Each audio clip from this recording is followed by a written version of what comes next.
یاد رکھو جب اللہ ناراض ہوتے ہیں تو روزی نہیں چھینتے، اللہ ناراض ہوتے ہیں تو بھوکے نہیں مارتے، اللہ ناراض ہوتے ہیں تو پیاسے نہیں مارتے، اللہ ناراض ہوتے ہیں تو عبادت کی توفیق چھین لیتے، اللہ ناراض ہوتے ہیں تو سجدوں کی توفیق چھین لیتے ہیں، اللہ ناراض ہوتے ہیں تو اپنے سامنے ماتھا رگڑنے کی توفیق نہیں دیتے۔ وَتُكَلِّمُنَا أَيْدِيهِمْ، یہ ہاتھ بھی کہے اے اللہ، یہ انگلی بھی کہے اے اللہ اس نے مجھے استعمال کیا تھا، فلاں ویڈیو کے اوپر مجھے ٹچ کرنے کے لیے استعمال کیا تھا، اے اللہ یہ انگوٹھوں کو، یہ انگلی کو، اس انگوٹھے کو اس نے فلاں ویڈیو اور فلاں پوسٹ پر زوم کرنے کے لیے، لائک کرنے کے لیے، شیئر کرنے کے لیے، شاید کیا اے اللہ اس کو دیکھنے کے لیے استعمال کیا تھا۔ یہ ہاتھ بھی کہیں گے، انسان حیران ہوگا، ارے تجھے کیا ہو گیا، آج تو بھی کہہ رہا ہے۔ الحمدللہ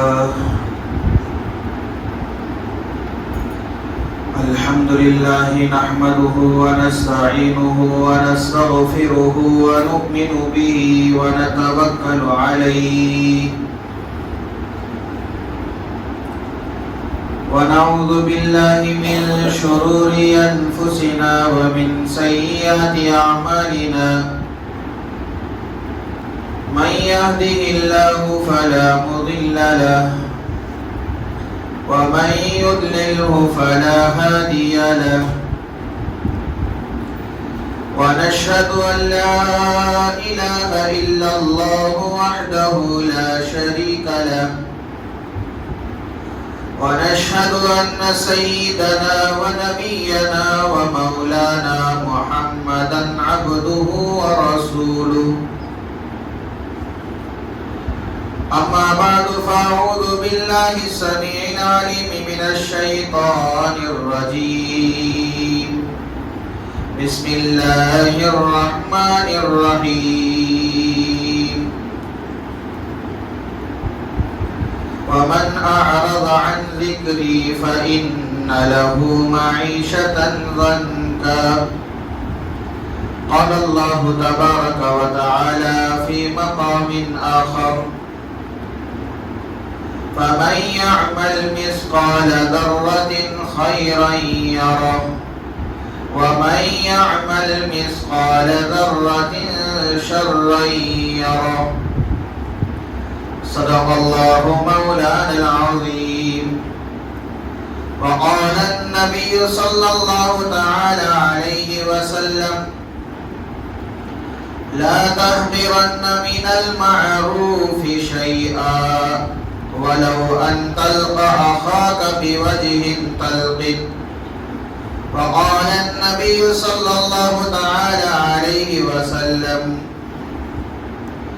البر حسن الخلق والإثم ما حاك في صدرك وكرهت أن يطلع عليه الناس أو كما قال النبي صلى الله تعالى عليه وسلم رب اشرح لي صدري ويسر لي أمري واحلل عقدة من لساني يفقهوا قولي اللهم صل على محمد وعلى آل محمد كما صليت على إبراهيم وعلى آل إبراهيم إنك حميد مجيد اللهم بارك على محمد وعلى آل محمد كما باركت على إبراهيم وعلى آل إبراهيم إنك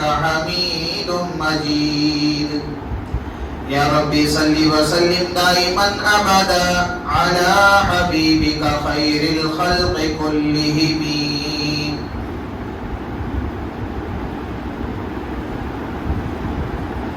معزز سامعین کرام اور میرے غیور مسلمان بھائیوں، بزرگوں اور دوستوں،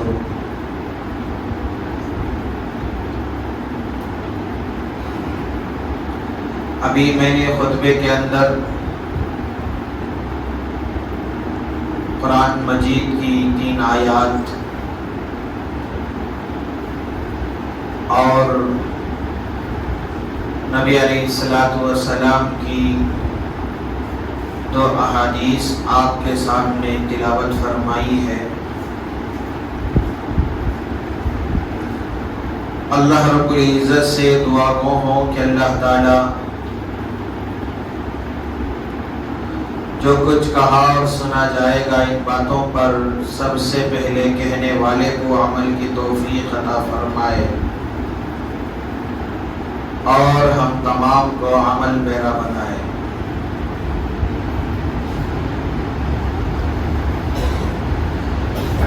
انسان نیک کام بھی کرتا ہے اور اس سے گناہ بھی سرزد ہو جاتے ہیں۔ گزشتہ جمعہ آپ حضرات کے سامنے کسی نیکی کو معمولی نہ سمجھے اس بات پر تفصیلی گفتگو آئی تھی۔ ایک مسلمان کے لیے چاہیے کہ وہ کسی نیکی کو بھی معمولی نہ سمجھے، اس لیے کہ ایک نیکی اس کی نجات کا ذریعہ بھی بنتی ہے اور اس کے ناکامی کا ذریعہ بھی بنتی ہے۔ مسلمان کو چاہیے کہ وہ کوئی نیکی کو معمولی نہ سمجھے، اس لیے کہ چھوٹی سی چھوٹی نیکی بھی نجات اور بخشش کا ذریعہ بن سکتی ہے اور درجات کی بلندی کا سبب بن سکتی ہے۔ اسی کے بالمقابل مسلمان کے لیے چاہیے کہ وہ کوئی گناہ بھی معمولی نہ سمجھے، اس لیے کہ چھوٹا سا چھوٹا گناہ بھی ناکامیابی کا ذریعہ بن سکتا ہے۔ مثلا نیکی کی مثال ایک خوشبو کے مانند ہے کہ خوشبو چاہے انسان زیادہ لگائے یا خوشبو کی بوتل ہی انڈیل لے تو اسے خوشبو میسر ہوگی، 1-2 قطرے بھی اگر وہ لگا لے تو خوشبو اسے آئے گی۔ خوشبو تو خوشبو ہوتی ہے، اسی طرح نیکی ہوتی ہے، چاہے وہ نیکی بڑی ہو چاہے وہ نیکی چھوٹی ہو۔ گناہ جس کی مثال چنگاری کے مانند ہے، اگر آگ لگے تو انسان ساری آگ تو بجھا دیا، چنگاری کو معمولی سمجھ کر چھوڑ دیا تو ہوا کے جھونکے آئیں گے تو وہی چھوٹی سی چنگاری شعلہ بن جاتی ہے، وہی سے چھوٹی سی چنگاری گھروں کو جلا دیتی ہے۔ اور چنگاری کو معمولی نہیں سمجھنی چاہیے، جیسے انسان آگ کو نقصان دہ سمجھتا ہے ویسے چنگاری بھی نقصان دہ ہے۔ تو اسی طرح بڑا سا بڑا گناہ بھی ناکامیابی کا ذریعہ بنتا ہے اور عذاب کا ذریعہ بنتا ہے، چھوٹا سا چھوٹا گناہ بھی ناکامیابی کا ذریعہ بن سکتا ہے۔ ایک طالب علم امتحان لکھنے کے لیے بیٹھا تو اس کے نظر میں ایک ایک نمبر بھی بہت اہمیت کا حامل ہوتا ہے، ایک ایک نمبر بھی بہت قیمتی ہوتا ہے۔ کیوں؟ اس لیے کہ ایک نمبر کامیابی کا ذریعہ بھی بنتا ہے، ایک نمبر ناکامیابی کا ذریعہ بھی بن سکتا ہے۔ میرے بھائیوں، ہمیں چاہیے کہ گناہوں سے اپنی زندگی کو پاک کریں، چاہے بڑے بڑے گناہ ہوں چاہے چھوٹے چھوٹے گناہ ہوں، ہر گناہ سے بچتے ہوئے ہم زندگی گزارنے کی کوشش کریں۔ اس لیے کہ جب انسان کی زندگی میں گناہ آتا ہے تو انسان سب سے پہلے اللہ کی نظر میں گر جاتا ہے۔ انسان کی زندگی میں جب گناہ آتا ہے تو انسان کی زندگی سے سکون نکل جاتا ہے۔ الداء والدواء ایک کتاب ہے جس کے اندر علامہ ابن قیم رحمۃ اللہ علیہ نے گناہ کے نقصانات بیان فرمائے۔ ان میں سے پہلا نقصان یہ بیان فرمایا کہ جب انسان گناہ کر بیٹھتا ہے تو اللہ رب العزت اس کی زندگی سے سکون نکال دیتا ہے۔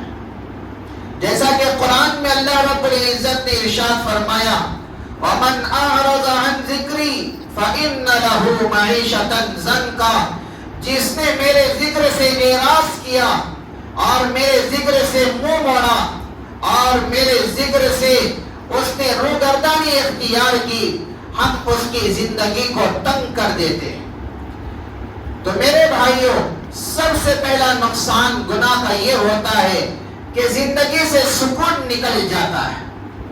انسان کے پاس تو سب کچھ ہے، مال دولت ہے اور آرام کے سارے اشیاء اس کے پاس مہیا ہیں، ساری چیزیں اس کے پاس ہیں، جب جو چاہے کھا سکتا ہے، جب جو چاہے پی سکتا ہے، جہاں چاہے جیسے رہنا چاہے رہ سکتا ہے، ساری چیزیں اس کے پاس ہونے کے باوجود پھر بھی انسان کہتا ہے کہ میری زندگی میں سکون نہیں، پھر بھی انسان کہتا ہے کہ میری زندگی میں راحت نہیں ہے، پھر بھی انسان کہتا ہے کہ میری زندگی چین کی زندگی نہ رہی۔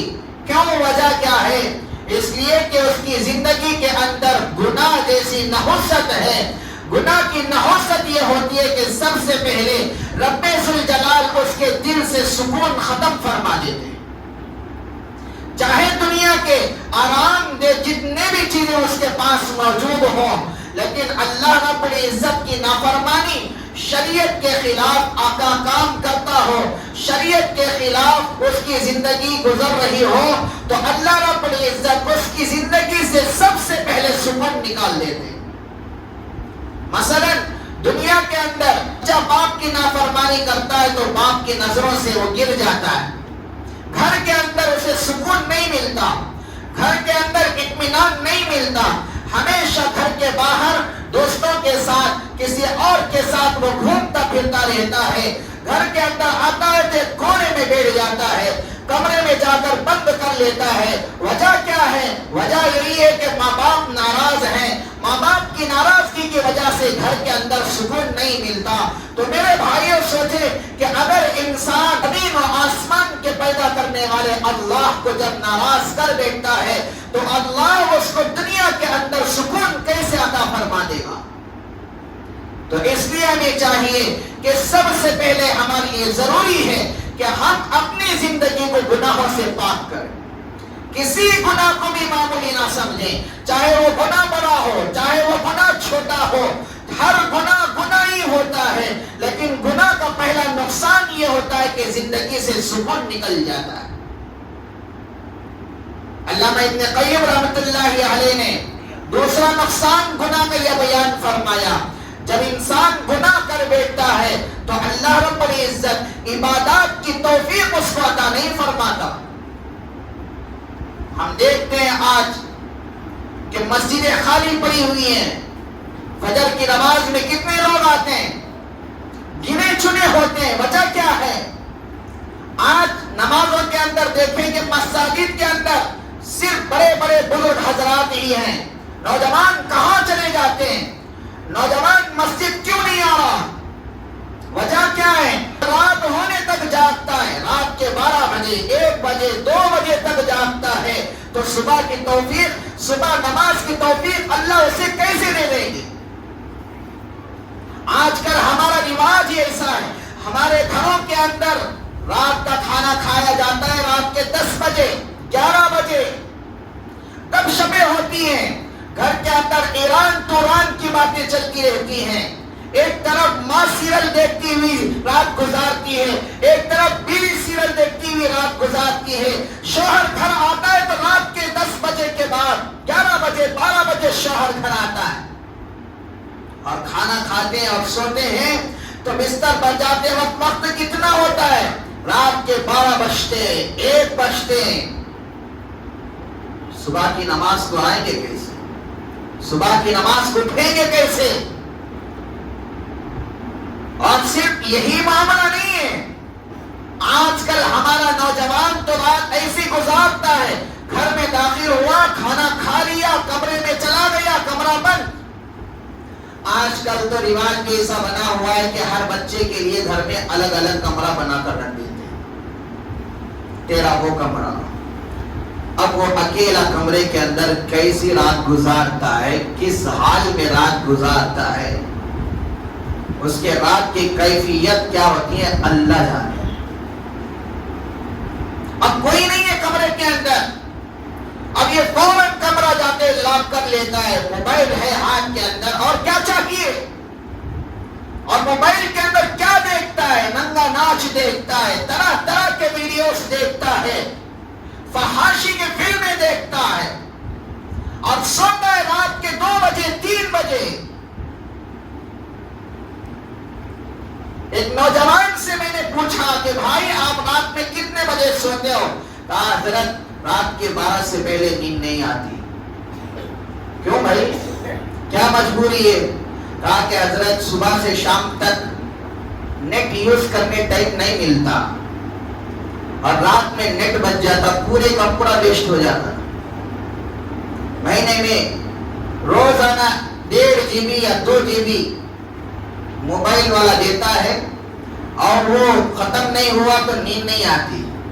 اس کے ختم کرنے کے چکر میں رات کے 12 بج جاتے، 12 کے بعد دوسرا دن شروع ہوتا ہے، تو رات کے 12 کے بعد میں سوتا ہوں۔ آج کے نوجوان کا حال یہ ہے کہ نوجوان موبائل کے اندر رات گزار رہا، ماں باپ اس کی نگرانی کی کوئی فکر نہیں کرتے، اور صبح نماز کے لیے باپ بھی نہیں آتا ہے، بچہ بھی نہیں آتا ہے، ماں بھی نہیں اٹھتی ہے، بچی بھی نہیں اٹھتی ہے۔ کہتے ہیں کہ مسلمان کا گھر ہے، لیکن صبح کے وقت ایک دور تھا، اس دور کے اندر صبح سویرے گھروں سے ماؤں کے قرآن کے پڑھنے کی آوازیں باہر تک سنایا کرتی تھی۔ اور آج تو ایسا ہے، ایک کافر گھر کے صبح سویرے اٹھ جاتا ہے اور گھر کی صفائی کرتا ہے، گھر کو دھوتے ہیں، لیکن یہاں پر مسلمان کی صبح تو صبح 10 بجے ہوتی، صبح کے 10 بجے سے صبح شروع ہوتی ہے۔ چھوٹے چھوٹے بچے ہیں تو اس وقت تو ماں باپ بمشکل 8 بجے اٹھتے ہیں، اس لیے کہ 8 کے بعد اسکول بھیجنے کی تیاری کرتے ہیں۔ اسکول بھیجنے کے لیے 8 بجے اٹھتے ہیں، اگر اسکول بھی نہ ہوتی تو اس وقت بھی صبح کیا ہے 10 بجے شروع ہوتی، 11 بجے شروع ہوتی۔ ناشتہ کب ہوتا ہے؟ 11 بجے 12 بجے ناشتہ۔ پوری رات گناہوں کے اندر نوجوان تنہائی کے گناہوں میں رات گزارتا ہے، موبائل کے گناہوں میں رات گزارتا ہے، فحاشی کے ویڈیوز دیکھ کر رات گزارتا ہے۔ یاد رکھو کہ گناہ کا نقصان یہ ہوتا ہے کہ اللہ رب العزت عبادت کی توفیق چھین لیتے۔ مسجد کے پڑوس میں گھر ہے، نوجوان ہے، مضبوط ہے، ہٹا کٹا ہے، لیکن اٹھ کر مسجد آ سکتا ہے، اذان کی آواز بھی اس کے کانوں میں گونج رہی ہے، اس کے باوجود گھر سے نکل کر مسجد آنے کی اس کو توفیق نہیں۔ ایک بوڑھا مسلمان ہے، رات کی تاریکی ہے، ہاتھ میں ٹارچ لے کر، ایک ہاتھ میں لاٹھی لے کر، سہارا اس کا لیتے ہوئے، اور کمر جھکی ہوئی ہے، گھر سے مسجد آتا ہے اور آ کر نماز ادا کرتا ہے۔ نوجوان کی زندگی میں گناہ ہے، عبادت کی توفیق اللہ چھین لیتے، عبادت کی توفیق اللہ نہیں عطا فرماتے۔ یاد رکھو کہ گناہوں کی نحوست کیا ہوتی ہے، تنہائی کے گناہوں کی نحوست کیا ہوتی ہے، تنہائی کے گناہوں کا انجام کیا ہوتا ہے۔ میرے اور آپ کے آقا جناب محمد عربی صلی اللہ علیہ وسلم